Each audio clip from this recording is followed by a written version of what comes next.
Let's quickly talk a little bit about Suga Sean O'Malley. Need to stop burping, innit? Need to stop burping on camera. Look, if you're watching this video, you're probably well aware of Suga Sean O'Malley reflecting on his loss to Marlon Vera and basically coming out saying that in his head he's still undefeated because he believes that was a lucky shot.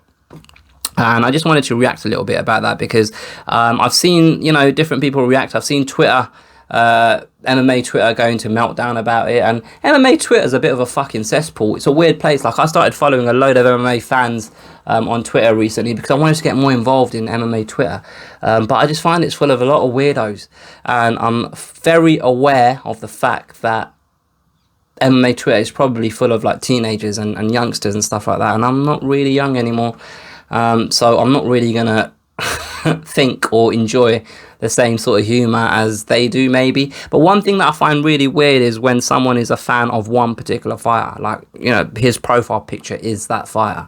I find that really strange. Like, but anyway, actually it brings me on to it's a nice little segue, to be fair, because with me being disconnected from MMA Twitter is how I feel about Sean O'Malley. Like, I've tried to watch his podcast. I've tried to see the stuff that he creates in terms of the content and the conversations he has with his trainer on his podcast and stuff. And I just don't get it. Like, I don't enjoy it. That's not my cup of tea. And again, it's probably because I'm 34 and he's 24 or whatever he is, 25 years old, sort of thing. And that's fine. One thing that you have to respect is he's built this massive fan base. He's got over 1 million followers on Twitter. He's got loads of subscribers on YouTube. His videos get a lot of views, man. He's got Twitch, people go on Twitch to watch him play computer. Like, I don't get Twitch. I don't understand it, because when I was a kid, right, we had 2 controllers in the house, and when 2 people were playing and I was sat there watching, that was the worst feeling in the world, waiting for someone to lose so I get my turn. Do you know what I mean? Like, when I was at uni, when there was like 8 of us sat there, and you think, oh, for fuck's sake, you're doing maths, you're looking around the room, all right, he's had a go, all right. You're 6th in the queue, in your head you're thinking, oh, I'm 6th. That'll take a fucking 40 minutes. Do you know what I mean? This was before people went online and stuff. Anyway, I digress again.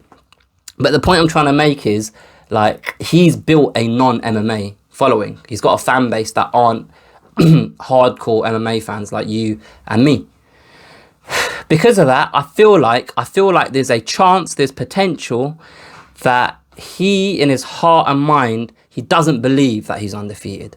And there's potential that he was just making that statement for that audience and talking to those people that follow him on Twitch and Instagram and Twitter and all of that stuff. Those people are who he was addressing, and those people are who he was making that excuse on behalf of. And it was just him just showing a bit of bravado, showmanship, just Suga Sean O'Malley doing Suga Sean O'Malley shit, effectively.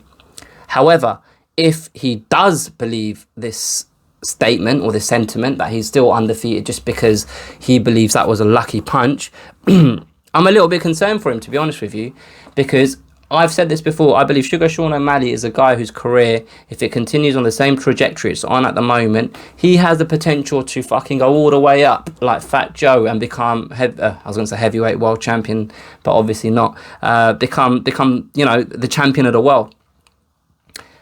But having watched a Georges St Pierre interview that he did with BT Sport that I highly recommend last week,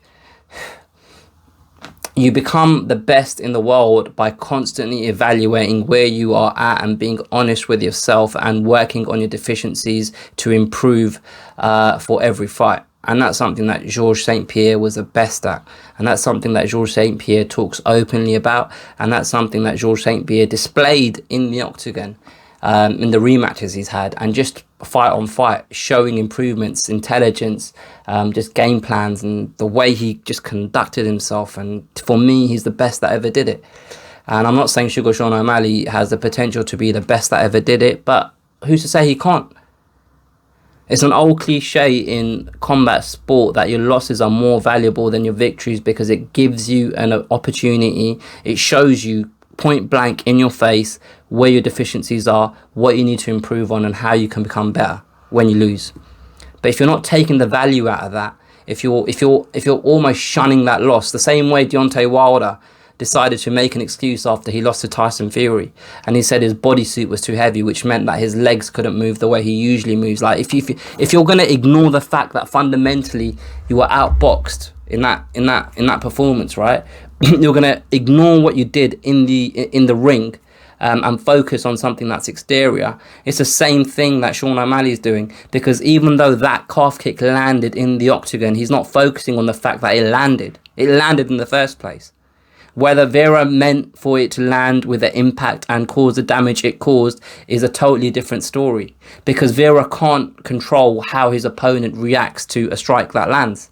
Do you know what I mean? Like, how many times have you seen a fighter land a peach of a punch, well timed, like an uppercut, like well timed, perfect balance, so it generates the most amount of power possible and it's accurate right on the chin and it doesn't make his opponent flinch? Then you see the same two guys might be in an exchange and a flurry of strikes are thrown, and fighter A might just clip fighter B, and it might not be a clean land, it might not land cleanly, it might not be powerful because he's not on balance, and it might not generate the right amount of power because it's not as accurate as it could have been, but it knocks his opponent out. Like, as a fighter, you can't control how your opponent reacts to a strike. All you can do is capitalize on it when it does cause the damage that you want it to cause.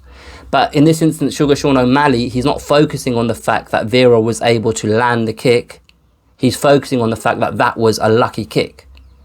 Now, I'm not sat here saying that it's I'm not sat here saying that Suga Sean O'Malley should work on on avoiding leg calf kicks, and like there's some secret that you can go about being a fighter and never get hit with a leg kick again. Like, I'm not that stupid. I'm not. That's not what I'm saying. But what I'm saying is, in order for him to improve, he needs to be more introspective and understand that, look, there are things that I need to improve on, and taking a loss isn't the end of the world.